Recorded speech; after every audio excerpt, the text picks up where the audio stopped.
This is Phil Ebner, Director of Coaching for the Texas Rush Youth Academy, here today with staff coaches Matt Pearson and Stuart Taylor. Over the course of the season we've been sending a lot of emails.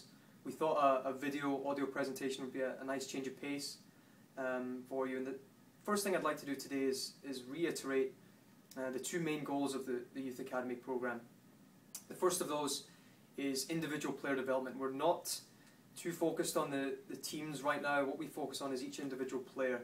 We want them to improve their technical ability and also their tactical understanding and overall understanding of the game of soccer.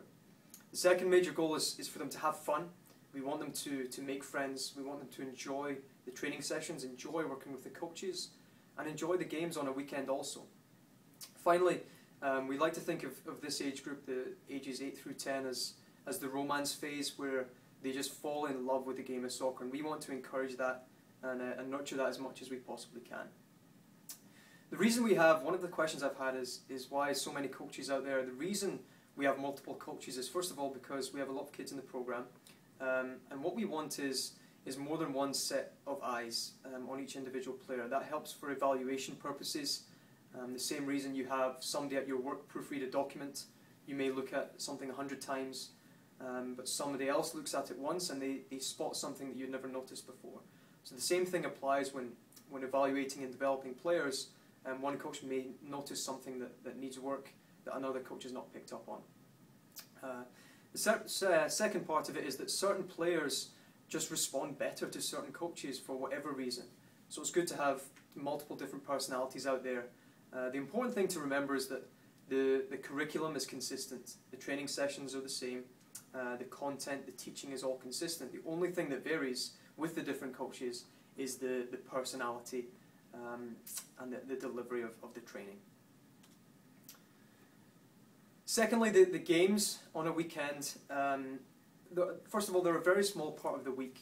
The training vastly outweighs the time that the kids get with the ball in a game. The games are simply there as an experience right now, an experience of a game format, playing against a different team with a referee, with the parents on one side, the coaches on the other, putting on a game uniform and having the game structure. So that the games are just an experience. And at the moment, we have no playtime rule. There is no rule as such. We like to keep playtime fair, but playtime will never be equal. And the reason for that is that you can only make substitutions, you can only make changes during a natural stoppage of the game. You cannot control when these stoppages are, so it's impossible for playtime to always be equal. So if you're a parent who's going to sit on the side with a stopwatch and write down the exact playtime for your child and compare it with everyone else, it's probably not the best program for you. Additionally, this is a performance-based program, so the players who work hard, who show up consistently at training and they perform well, will be rewarded more than likely with more playtime than the players who don't. As far as positions go, we don't believe at Texas Rush, we don't believe in pigeonholing players into one set position, especially at a young age. What we like to do is give them an experience of all the positions, but this experience needs to occur over the course of a season. We don't want a player playing 5 or 6 different positions in the one game or the one training session, because that's just going to lead to confusion. We do want them experiencing all the different positions on the field over the course of the season so that they can, again, develop their understanding of the game of soccer. What you may find by design is that your child is playing more of a consistent position in the games on a weekend, and this is because we want them to develop an understanding, we want them to experience some success, to influence the game and help the team out there. So this is by design. Some kids may play more consistent positions during the games. Others may rotate more, so it really all depends on the individual. Finally, as far as the judgment of the programs, we want you to judge us on the individual player development and the fun aspect, not so much the win or lose. The games, honestly, we don't record the scores, we don't record the standings, because the winning and losing doesn't matter. What does matter is how we compete, how we play. We don't want the kids just to smack the ball forward as hard as they can in an attempt to put pressure on the team and score goals, because that doesn't work at the elite level. What works at the elite level is getting the ball on the ground, connecting passes, small combinations, tactical understanding, and using the individual techniques that we teach them. So the style of play is what we're looking for, as well as the competitive nature of the players. Final thing is the referees that we have on a weekend. Sometimes they make mistakes, and quite honestly, any abusive referees will not be tolerated. It's a development league for referees also, so if you disagree with the decision, please just let it go.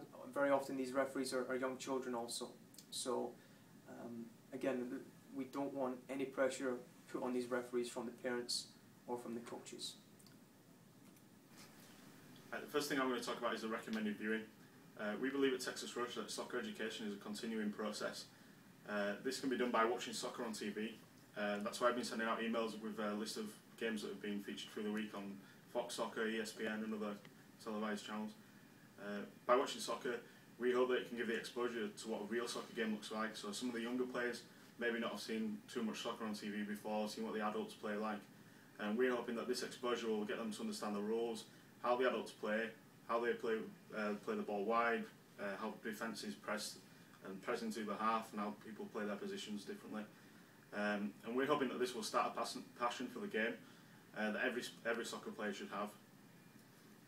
Obviously this process is going to rely heavily on the parents and you guiding them to watching, and we're not asking you to force them to watch hours and hours of soccer, but we want you to guide them to watching some of the highlights as first, and then starting that love for the soccer that can blossom into them watching a full game of soccer. Second thing I'm going to talk about is the importance of practice. With the winter break fastly approaching, myself and the other coaches are urging the players to practice as much as away from the fields as they can over the winter break. Get as many touches on that soccer ball as possible. We've all set the players targets of doubling or even tripling their juggling score. Any time that they can spend with the ball over the winter will be beneficial to their development, whether that be with their shooting, their passing, their dribbling, or even just juggling the ball. Okay, training. It makes up over 2/3 of the child's week with us here at Texas Rush Soccer Club. What's the important things? First of all, one of the things that our job as coaches is to motivate the players, something I think that comes from within the child themselves.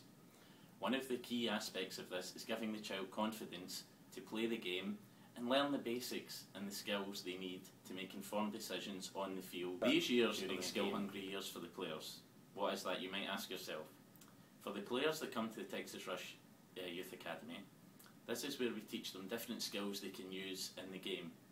Coach Stu and Coach Phil have already sent out a number of videos, whether it's in the game watching the professionals perform these skills, or whether it's our own players from the academy teams.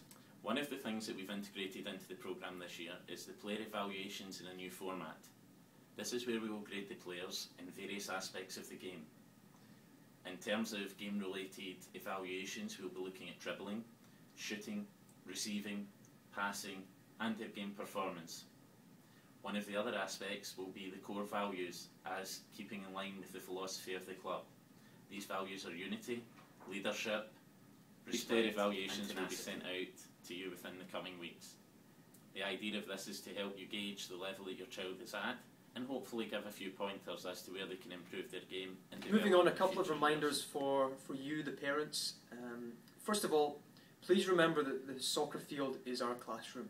And just like you wouldn't walk into school during the day and expect to communicate with your child, we would rather you not do that when they're on the soccer field, unless of course it's an emergency. So please, our time with the children is limited, so please give us as much space and as much time with them as you possibly can. Secondly, Bear Branch is a public park, so obviously for the safety of the players, we don't want adults roaming around in and amongst the training sessions. It's not a safe thing for us to allow, so please give us the space and respect the space that we have. As far as coaching goes, we ask that you don't coach your child from the sidelines, especially during training, but also during games. If you want to take them to the park and coach them in your own time, that's great. But when they're with us, please let us do our jobs and try to resist the temptation to coach from the sideline. The reason for that is because all the best soccer players are independent, proactive, quick thinkers. Two of the most important principles of attack are creativity and improvisation. Neither of these can ever be nurtured if you're constantly joysticking children, telling them exactly what to do every time they get the ball. That's not the situation we want. It's not the environment that we want for the players. We want them in an environment where they make their own decisions and they learn from the outcomes, positive or negative, in a place where they feel free to make mistakes, feel free to make errors without any harsh consequences right now. Learning from mistakes, learning from success is important as long as they make their own decisions. Finally, the car journey home, please don't turn it into a tactical discussion. Please don't berate them with negatives in the car on the way home. All that will do is discourage them, and sooner or later you'll be driving them to something different that's not soccer. Last thing is encourage the players. We encourage them all the time to practice away from Bear Branch. So you as parents help us with that. Encourage them, don't force them, but encourage them to practice as much as they can, as much as time as they can afford, remembering that obviously schoolwork is a priority. But please have them practice as much as they can in their own time to improve the skills, improve the techniques that we give to them at Bear Branch. Thank you.